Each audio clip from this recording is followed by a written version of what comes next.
धन्य हो गया मैं। ईद का चांद हो गई हो तुम। टाइम मिल गया मिलने का। अरे guys. Yes sir. Can you please? Okay sir. Thanks.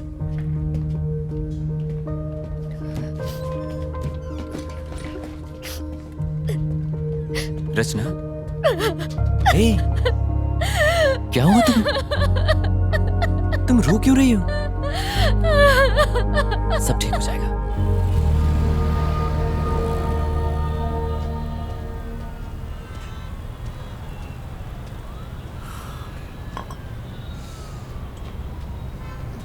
I am sorry Aditya. किस लिए? कई दिनों से मैंने तुम्हें परेशान किया। पिछले एक हफ्ते से। लगता है तुम मुझे अपना नहीं समझती और इसीलिए तुम जरूर मुझसे कुछ छुपा रही हो। नहीं बताना तो मत बताओ, लेकिन इतना याद रखो कि बुरे वक्त पर हमेशा अपने ही काम आते हैं। और जानती हो कितनी फिक्र हो रही थी तुम्हारी। तुम्हें कोई परेशान कर रहा है क्या? कोई पीछे पड़ा हुआ है? नहीं, मैं ठीक हूँ। मुझे कोई परेशान नहीं कर रहा, सिर्फ थोड़ा बहुत काम का प्रेशर है। ठीक है, छोड़ो इन बातों को। तुम्हारे प्रेशर को कम करने के लिए मेरे पास एक तोहफा है। भूल गई? अरे तुमने आर.के. पुरम फ्लाईओवर पर हुए एक्सीडेंट्स की रिपोर्ट मांगी थी ना? ये वही है तुम्हारी स्टोरी के लिए। चलो अब तो मुस्कुरा दो। जो तुम्हें चाहिए था वो तुम्हें दे रहा हूं।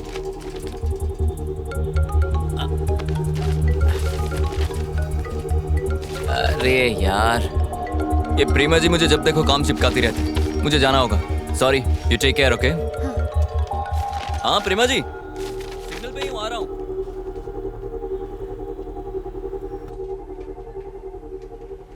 पॉज करो। अब दूसरा कैमरा दिखाओ।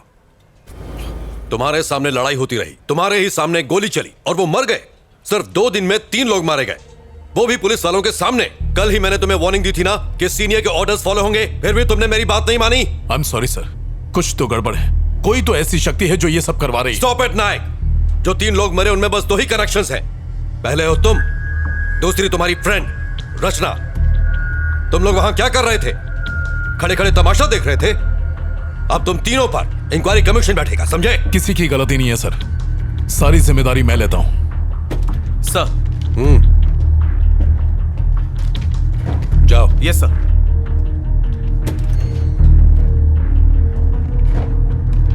इंक्वायरी पूरी होने तक यू आर सस्पेंडेड।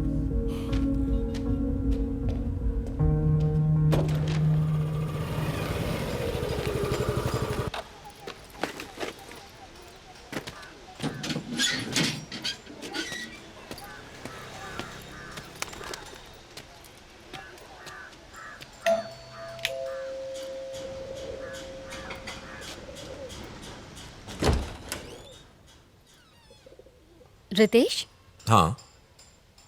मेरा नाम रचना है। मैं टाइम्स ऑफ इंडिया में काम करती हूँ। मुझे आपसे कुछ बात करनी है। किस बारे में? मैं आर.के. पुरम फ्लाईओवर पर होने वाले एक्सीडेंट्स पर एक स्टोरी तैयार कर रही हूँ। उस सिलसिले में आपसे बात करनी है। माया और मेरी लव मैरिज हुई थी। झरना हमारी बेटी थी, वो फर्स्ट ग्रेड में थी। मेरी वाइफ भी जॉब करती थी। हमारी जिंदगी सुकून से गुजर रही थी। रोज शाम को घर लौटने के बाद मैं झरना के साथ घंटों खेला करता था। यही लाइफ थी, सब अच्छा चल रहा था। हमारी बेटी ही हम सब की दुनिया थी। फिर वो हादसा, सब कुछ खत्म हो गया। I am sorry sir. उस दिन झरना का बर्थडे था। माया उसको शॉपिंग पे ले जाना चाहती थी। झरना बहुत ही ज्यादा खुश थी। वो 9 मार्च का दिन था। सर, उस एक्सीडेंट के बारे में कुछ बताएंगे? आखिर उस रात हुआ क्या था? माया, माया, माया, माया, माया, हेल्प, हेल्प, हेल्प! झरना, झरना, झरना, झरना, झरना, झरना! पुलिस ने रैश ड्राइविंग कहकर केस को बंद कर दिया। मैं संभाल कर ड्राइव किया करती थी, मैं जानता हूं। लेकिन एक्सीडेंट की रात को एक कार फ्लाईओवर से गुजरी थी। उसी कार ने एक्सीडेंट कर दिया। ट्रैफिक कैमरा में उस कार की फोटो रिकॉर्ड भी हुई थी, पर पुलिस ने कोई इन्वेस्टिगेशन नहीं की। एक रात में, सिर्फ एक रात में पूरी फैमिली खो दी। I am really sorry sir, मुझे आपको ये सब याद नहीं दिलाना चाहिए था।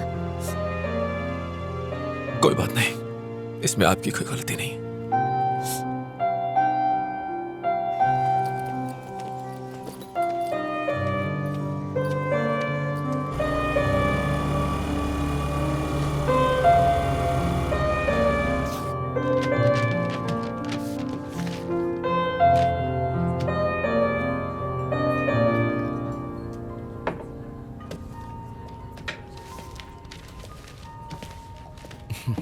हाय रचना। हेलो, पुलिस स्टेशन से मुझे पता चला। आई एम सॉरी, मेरी वजह से आपको ये सब झेलना पड़ रहा है। नहीं कोई बात नहीं है, वैसे केस तो चल ही रहा है, सब ठीक हो जाएगा। पर मुझे बहुत बुरा लग रहा है। डोंट फील बैड, ये सब तो होता रहता है। कल रात वहाँ ऐसा क्या हुआ सर? रिपोर्ट से पता चला कि उन्होंने ड्रग्स ली थी, हो सकता है उसी का असर हो। सर, आज मैं रितेश नाम के एक आदमी से मिली थी। फ्लाईओवर पर हुए एक्सीडेंट में उसने अपनी फैमिली खो दी। ये फ्लाईओवर तुम्हारे दिमाग से निकल ही नहीं रहा है। एक मिनट,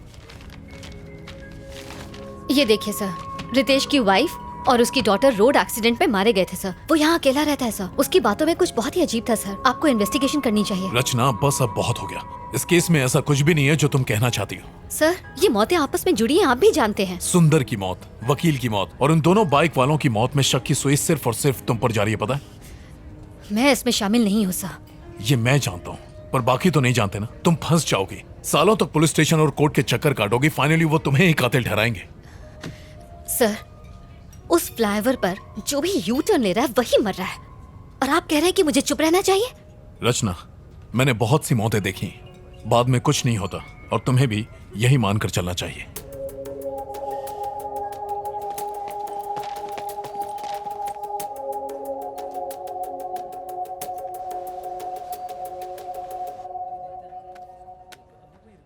हेलो प्रभाकर।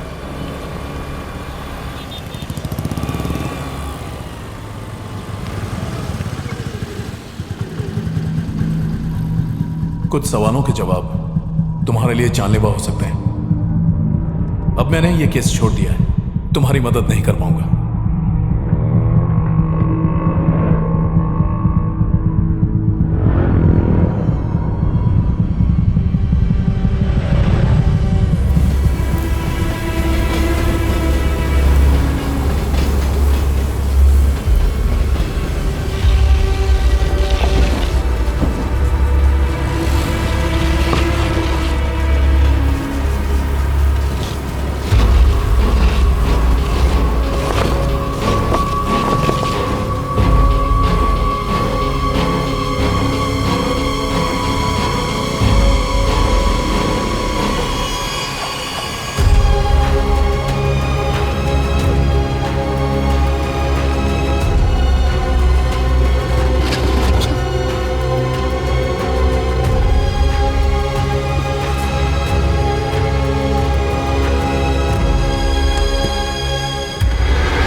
सर, हाँ? ये यू टर्न केस की पूरी फाइल है। Thank you Prabhakar. सर, मुझे लगता है आप बिल्कुल ठीक कर रहे हैं। चलो, तुम्हें तो यकीन है।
हाँ माँ, सब ठीक है।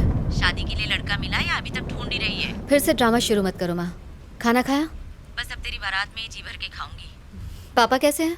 यही पड़े, खर्राटे ले लेके नाक में दम कर दिया है। ठीक से बात करो ना माँ, नहीं तो मैं फोन रख दूंगी प्लीज। पापा ठीक है, मैं ठीक हूँ, तेरा डॉगी भी ठीक है। और कुछ पूछना है? माँ मुझे बहुत डर लग रहा है। अर्जु, कुछ गड़बड़ है क्या? क्या हुआ बेटा? हेलो अर्जु बेटा, जवाब दे। माँ मुझे बहुत अकेलापन लग रहा है, इसलिए कॉल किया। इसीलिए तो कहती हूँ शादी कर ले। शादी कर लेगी तो ना अकेली रहेगी ना डर लगेगा। पर तुझे मेरी बात सुननी कहाँ है? कहाँ है तू इस वक्त? माँ ऑफिस में एक लड़का है जो। अरे वाह, मैं कल ही आती हूँ उससे मिलने के लिए। उसके माँ बाप का नंबर भेज, मैं कल ही उनसे बात करूंगी। माँ अभी बात वहाँ तक नहीं पहुँची है। तो कहाँ तक पहुँची? मैं उसे पसंद करती हूँ और वो भी मुझे बहुत पसंद करता है। डिटेल में बता ना क्या बात हुई। तू पढ़ी लिखी है, सुंदर है, तुझे कौन मना करने वाला है? दिया लेके ढूंढेंगे ना तो भी नहीं मिलेगी तुझ जैसी लड़की। माँ बस करो, ये डायलॉग्स मारने बंद करो। मैं फोन रखती हूँ, बाय। रच्चू, नंबर तो भेज।